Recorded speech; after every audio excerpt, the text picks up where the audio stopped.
دوستو آج آپ کو میں دیسی مولی اور فارم کی مولی کی پہچان کراتا ہوں۔ دیسی مولی میں یہ خاصیت ہے کہ وہ دیسی ہے اور ہمارے باپ دادا کے زمانے سے دیسی ہی آتی ہے، جیسے دیسی ٹوٹکوں میں استعمال ہوتی ہے اور کافی فائدے ہوتی ہے۔ اور ایک ہوتی ہے ولایتی جو کہ فارم کی ہوتی ہے اور اس کی بیج نہیں ہوتے، دیسی مولیوں کی بیج ہوتے ہیں اور لوگ اگاتے ہیں۔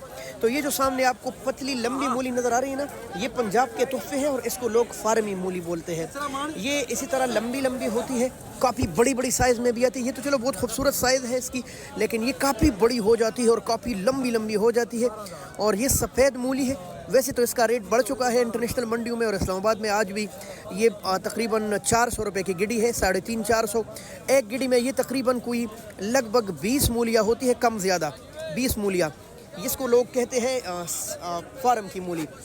یہ جو مولی آپ کو نظر آ رہی ہے نا، یہ کچھ سبز رنگ کی اور کچھ سفید رنگ کی، یہ سائز میں موٹی ہوتی ہے اور اس کا ریٹ بھی 350-400 ہے، جبکہ یہ دیسی مولی ہے۔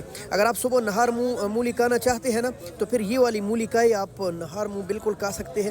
اس کا جوس بھی آپ نکال کے پی سکتے ہیں، کیونکہ یہ میٹھی مولی ہے۔ یہ بھی پنجاب کے تحفے ہے۔